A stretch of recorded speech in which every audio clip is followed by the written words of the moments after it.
인정하는 추세로 가고 있습니다. 그래서 우리나라 같은 경우도 2018년에는 소극적 안락사, 즉 존엄사가 법적으로 허용이 돼요. 그래서 자연스러운 죽음이 오히려 인간의 존엄성을 유지시키는 거다. 뭐 이런 쪽으로도 이야기가 되고 있으니까 이런 것들은 참고로 그냥 알아두시면 도움이 될 것 같아요. 자, 다음 문제 볼게요. 자, 12번입니다. 공직자가 지녀야 할 윤리적 덕목이 아닌 것들 있죠. 자, 보면 일단은 첫 번째가 특권의식이네요. 틀렸죠. 왜? 공직자는 기본적으로 뭔가요? 대리인입니다. 그럼 뭐의 대리인입니까? 주인이 있고 대리인이 있는 거죠. 그럼 이 주인은 누구예요? 국민이거든요. 그래서 어떻게 보면 공직자라는 거는 국민의 대리자라는 역할을 해야 돼요. 물론 공직자도 그 공직에서 나와서 사적인 생활을 할 때는 하나의 국민이 될 수가 있죠. 그러나 공직을 맡고 있는 동안은 어떻게 보면 주인 대리인 관계에 있다. 그렇기 때문에 특권의식을 가져서는 안 된다, 이렇게 되는 겁니다. 그 다음에 청렴이나 봉사정신이나 준법의식 필요하죠. 왜? 공적인 일을 담당하는 사람들이기 때문에 이런 것들은 반드시 필요한 정신에 해당이 될 수가 있다. 자, 다음 볼게요.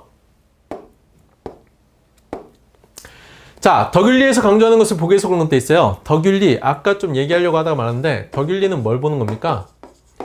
행위자의 품성을 중시하는 겁니다. 즉 행위의 동기, 행위의 결과가 아니라 그 행위를 하는 행위자를 보는 거죠. 그래서 그 행위자의 자연스러운 품성과 덕성에서 자연스럽게 옳은 행위가 나와야 된다. 그게 바로 덕윤리에서 강조하는 겁니다.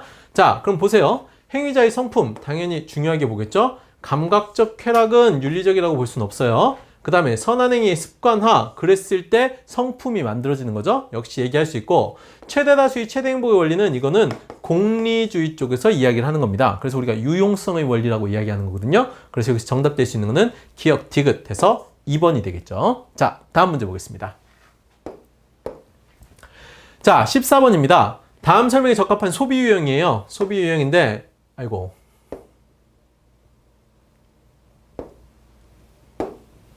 다시 볼게요. 자, 다음 설명에서 적합한 소비 유형 나와 있죠. 그래서 인간과 환경, 미래 사회에 미치는 영향을 고려한다. 자, 인간과 환경, 미래 환경에 미치는 영향을 고려한다. 그 다음에 환경 마크 인증 상품 구매, 그 다음에 공정무역이나 슬로푸드 뭐 이런 것들 나와 있죠. 그럼 이거는 우리가 두 가지 얘기합니다. 소비 유형은 두 가지가 있는데 첫 번째는 뭐냐면 합리적 소비가 있고요. 다른 하나는 윤리적 소비가 있어요. 합리적 소비는 뭘 얘기하는 겁니까? 최소 비용으로 최대 효과를 내는 거죠. 즉 효율성을 극대화시키는 것을 우리가 합리적 소비라고 하고, 반면 윤리적 소비라고 하는 거는 인류의 생존이나 아니면 공정성, 그다음 미래 세대 이런 것들을 다 고려하는 것을 우리가 윤리적 소비라고 해요. 그래서 자연환경과 미래 세대까지 고려할 수 있는 그런 소비, 그걸 윤리적 소비라고 하는데, 이 윤리적 소비의 대표적인 게 뭐냐면 착한 소비와 그 다음에 녹색 소비가 있습니다. 그래서 착한 소비에 해당하는 것들의 대표적인 케이스가 공정무역이나 이런 것들 이야기할 수 있고, 그 다음 녹색 소비랑 관련된 것들 이야기할 때 뭐 슬로푸드나 아니면 환경마크 인증상품 뭐 이런 것들 이야기할 수가 있죠. 그래서 이건 다 뭐랑? 윤리적 소비랑 관련된 문제다. 그래서 정답되는 거는 1번이 되겠죠. 다음 문제 볼게요. 책을 많이 보신 분들은 이 얼굴만 봐도 누군지 알겠죠. 얼굴만 봐도 누군지 알겠지만, 근데 그걸 잘 모르겠다 그러면 옆에 지문 보시면 됩니다. 일단 도덕 판단 시 행위의 동기를 중시한다. 아까 선생님이 얘기했죠. 행위의 동기 중시하는 거 누구? 의무론. 대표적인 사람 칸트. 그래서 정답 칸트. 자, 밑에 것도 볼게요. 도덕의 보편성과 인간의 존엄성을 강조한다. 칸트는 나중에 시간이 되거나 기회가 되면 한번 설명을 하겠지만, 칸트의 정언명법 대표적인 거 두 가지가 있습니다. 첫 번째가 뭐냐면 보편주의죠. 그래서 내 의지의 경륜이 언제나 보편적 입법의 원리가 되게 하라. 이거 보편주의고요. 두 번째가 뭐냐면 인격주의입니다. 인격주의인데 인간의 수단이 아닌 목적으로 되어라 해가지고 이 두 가지가 있거든요. 그래서 이 두 가지 이야기하는데 요거 이야기하는 거예요. 그 다음에 세 번째는 도덕법칙을 정언명령의 형식으로 제시한다. 정언명령 중요하죠. 정언명령은 뭡니까? 가언명령이랑 비교해서 알아두셔야 됩니다. 가언명령이 조건부 명령이라고 한다 그러면 정언명령은 무조건적인 명령이에요. 그래서 무조건 따라야 되는 거죠. 그래서 뭐라고 얘기해요? 의무이기 때문에 라는 표현이 나오는 겁니다. 무조건적으로 따라야 되는 의무다 라고 이야기하는 거죠. 자, 그래서 요거 칸트에 대한 설명. 그래서 칸트는 나중에 좀 시간을 갖고 깊게 좀 설명을 해보도록 할게요. 자, 다음 넘어갈게요. 자, 16번입니다. 사회적 약자에게 공정한 기회를 부여하기 위한 제도에 해당하는 거. 자, 포인트는 뭘까요? 사회적 약자죠. 그래요. 사회적 약자에게 부여하는 겁니다. 자, 인터넷 실명제도 이거 사회적 약자랑 관계가 있나요? 아니죠. 이건 그냥 사이버 인류적이랑 관계 있는 거죠? 누가 여기서 약자일까요? 약자를 찾을 수가 없네요. 자, 두 번째. 탄소 배출권 거래제도. 이거 같은 경우도 사회적 약자 쪽보다는 주로 탄소를 많이 배출하는 선진국과 그렇지 못한 개발도상국, 고국 쪽에서 이야기되는 거죠. 그 다음에 기업연봉 성과급. 성과급이라고 하는 거는 능력에 따른 보상이죠. 능력에 따른 보상이기 때문에 사회적 약자를 볼 수가 없어요. 농어촌 자녀 특례 입학 제도입니다. 그럼 농어촌 자녀는 아무래도 도시보다는 교육의 기회에 있어서 사회적 약자에 해당할 수 있거든요. 그래서 이들을 배려하는 게 바로 농어촌 자녀 특례 입학 제도입니다. 그래서 정답 될 수 있는 거는 4번이 되겠죠. 자, 요것도 쉽게 쫓아오세요. 자, 다음 볼게요.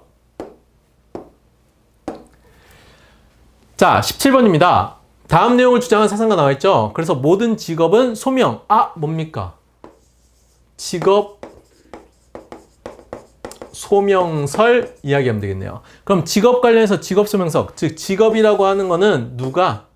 신의 소명이다. 신이 개인에게 내린 소명이기 때문에 이걸 열심히 해서 직업적인 성공을 거뒀을 때 이 사람이 구원을 받을 수 있을지를 예측할 수 있다. 그게 뭡니까? 예정설이죠. 누군가요? 칼뱅 이야기 하시는 겁니다. 근데 이 칼뱅의 예정설 같은 경우는 조금 잘 알아두셔야 되는 게, 칼뱅의 예정설은 기본적으로 뭐 얘기하는 거냐면 신이 구원할 사람 미리 정해져 있다는 거예요. 신이 구원할 사람 미리 정해져 있는데, 근데 신이 구원할 사람 인간이 알 수 있습니까? 모르죠. 당연히 알 수가 없어요. 신의 뜻인데 그걸 어떻게 인간이 합니까? 그렇지만 현실에서 어느 정도 예측은 할 수 있다. 그게 직업 소명서를 가지고 이야기가 되는 거거든요. 즉 직업이라는 게 신이 준 소명이기 때문에 직업에서의 성공이 어떻게 보면 구원받을지 안 할지를 우리가 어느 정도 현세적인 징표로서 인정할 수 있다라고 이야기하는 겁니다. 물론 직업에서 성공했다고 다 구원을 받는 건 아니죠. 왜? 그건 신이 정해놓은 거니까. 그래서 그거는 항상 구분을 해두세요. 즉 직업에서 성공하면 무조건 구원받는다. 이건 아니라는 겁니다. 그 개념을 좀 알아두십시오. 자, 그래서 정답 1번 되고요. 다음 볼게요. 자, 18번입니다. 다음에서 설명하는 예술에 대한 관점 있죠? 예술에 대한 관점은 크게 두 가지가 있어요. 두 가지가 있는데 하나는 도덕주의가 있고요. 그 다음에 다른 하나는 신미주의 있습니다. 자, 도덕주의하고 신미주의 어떻게 구분할까요? 항상 목적과 수단 가지고 구분하는 거예요. 자, 도덕주의는 목적이 뭐죠? 목적이 도덕에서 추구하는 선입니다. 선. 그죠? 신미주의는 목적이 뭘까요? 목적이 미예요. 근데 이 미라는 건 뭐가 추구하는 거죠? 예술에서 추구하는 거죠. 그래서 목적이 예술 그 자체가 목적이다 라고 볼 수가 있어요. 반면 도덕주의는 뭐냐면 예술이 뭐가 돼야 되는 겁니까? 예술은 선을 위한, 즉 도덕을 위한 수단이 돼야 된다. 그래서 여기서 도덕주의하고 신미주의가 구분이 되는 겁니다. 자, 예술, 즉 도덕주의에서는 예술이 도덕적 선을 위한 수단이 되는 거죠. 수단이 되기 때문에 이거 가치평가 합니까? 안 합니까? 가치평가 해야 돼요. 그래서 이게 과연 도덕에 기여하냐 안 하냐 이거 봐야 되고, 그렇기 때문에 검열도 가능한 겁니다. 게다가 예술작품을 통해서 사회적으로 선을 실현시키기 위해서 계속 참여하는 것, 즉 참여 예술론까지도 이야기가 될 수가 있는 거예요. 반면 신미주의 입장에서는 예술은 그 자체가 목적이죠. 그럼 예술작품 만든 사람이 그냥 자기 의도대로 만든 건데 이걸 가지고 다른 사람들이 와서 평가하는 거 의미가 있습니까? 없습니까? 없어요. 그죠? 그래서 평가 대상도 아닐 뿐더러, 그리고 이걸 가지고 검열을 하는 거 그 자체도 표현의 자유를 억압하는 겁니다. 그래서 이거 안 된다라고 보고요. 그 다음에 이쪽은 순수 예술론, 그냥 예술 그 자체의 아름다움, 이쪽을 추구하는 쪽으로 이야기가 되는 거예요. 그래서 그렇게 두 가지를 개념 정의를 좀 깔끔하게 해놓읍시다. 자, 그런 다음에 밑에 거 볼까요? 옆에 거 보면 예술의 목적 나와 있죠? 뭡니까? 올바른 품성, 즉 도덕이란 관계 있네요. 그래서 정답 되는 거는 3번. 자, 개념 정의가 돼 있다 그러면 쉽게 풀 수 있는 문제죠? 자, 다음 볼게요. 자, 19번입니다. 그림 가에 들어갈 적절한 덕목 나와 있어요. 중마고우, 버두자 나와 있죠? 관포지교, 사기미저, 배가절연. 배가가 뭡니까? 자기의 검고를 들어줄 사람이 죽으니까 이걸 잘라버렸죠. 그 다음 금란지교, 사길교자죠. 뭡니까? 친구 간의 우정 이야기하는 거. 자, 한자를 좀 알아두면 쉽게 찾을 수도 있는데, 중마고든 아니면 관포지교든 배가절연, 금란지교 이런 거는 우정 관련해가지고 많이 나올 수 있는 이야기들이니까 한 번쯤 어디서 들어본 적은 있을 거예요. 그래요. 자, 다음 볼게요. 자, 여기 불공정한 분배라고 나와 있죠? 그럼 불공정한 분배로 인해서 생기는 문제점입니다. 즉, 부정적 요소 얘기하는 거예요. 개인의 기본권을 향상시킬 수 있습니까? 아니죠. 불공정한 분배인데 기본권 향상 안 되겠죠? 그럼 이거 틀렸고요. 사회에 대한 불신을 해소시킬 수 있다. 사회에 대한 불신 해소 아니죠. 불공정한 분배이기 때문에 오히려 불신이 더 커질 수 있는 겁니다. 그 다음에 다양한 사회적 갈등을 유발시킬 수 있다. 그렇죠. 왜 나는 공정하지 못한 대우를 받아야 돼? 라고 사회불만이 나올 수 있겠죠. 그래서 여기서 정답 될 수 있는 거는 3번 되고요. 공동체 발전에 대한 높은 관심이랑 관계가 없죠. 그래서 여기는 3번. 이것도 쉽게 그냥 지문 가지고 찾을 수 있는 문제예요. 다음 볼게요. 자, 다음 가로 안에 들어갈 알맞은 말 돼 있어요. 그래서 체크리스트를 통해서 자신의 땡땡 의식을 점검해보자 이렇게 돼 있는데, 자, 남자 나와 있고요. 그 다음에 딸은 여성답게, 아들은 남성답게 해서 지금 규정해버렸죠. 그 다음에 설거지를 하거나 식사 준비를 하는 남자는 한심하다 그래서 지금 남자 이야기 나왔고요. 남성과 여성 나왔죠. 그럼 이건 뭡니까? 남성하고 여성에 대한 거 관련된 거 찾으면 되겠죠. 성별 관련된 거. 자, 진로, 성별이랑 관련 없어요. 청렴 관련 없고요. 평화통일 관련 없고요. 양성평등, 성별과 관련이 있는 거죠. 그래서 정답 되는 거는 4번이 되겠죠.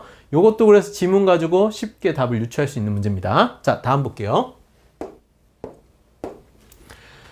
자, 시민불복종 운동이 정당화되기 위한 조건을 보기에서 모든 걸로 돼 있어요. 시민불복종, 중요한 개념 중에 하나입니다. 요거는 반드시 좀 정리를 해둬야 되는데, 시민불복종 이야기하면 소로도 이야기하고 롤스도 이야기하지만 우리가 일반적으로 얘기할 땐 롤스의 조건을 가지고 많이 이야기를 해요. 그래서 롤스 거 가지고 잠깐 좀 정리를 해드릴게요. 롤스 쪽에서 일단 시민불복종의 기본적 조건 이야기하면 첫 번째가 뭐냐면 5가지 정도가 있는데, 목적 자체가 뭐냐? 사회 정의를 위해서여야 됩니다. 즉 사회 정의가 목적이 돼야 되는데, 근데 롤스 쪽에서는 이걸 사회 다수의 정의관이라는 표현을 써요. 표현을 쓰는데 그건 나중에 소로랑 비교하면서 한번 보시면 될 것 같고요. 그 다음에 두 번째는 뭐냐면 비폭력적이어야 되죠. 우리가 폭력적인 방법으로 정부에 저항한다 그러면 이건 저항권 사상이나 아니면 쿠데타 같은 경우, 즉 정변 같은 경우를 얘기할 수 있습니다. 근데 저항권이나 쿠데타 같은 경우는요, 지금 정치 권력에 대해서 인정을 하지 않는 거예요. 그래서 정치 권력을 교체하는 걸 목적으로 하는 게 저항권이나 쿠데타 또는 정변이라고 얘기할 수 있는 거예요.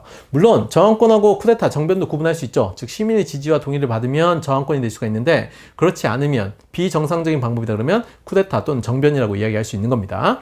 자, 근데 시민불복종 같은 경우는 지금 정치 권력 자체에 대해서는 문제가 없어요. 정권 문제가 아니라 법과 제도 중에서 일부 법과 제도가 정의에 어긋나기 때문에 하는 겁니다. 그래서 여기서 정당성을 얻기 위해서는 당연히 비폭력적인 방법을 써야 된다. 이게 두 번째 조건이고요.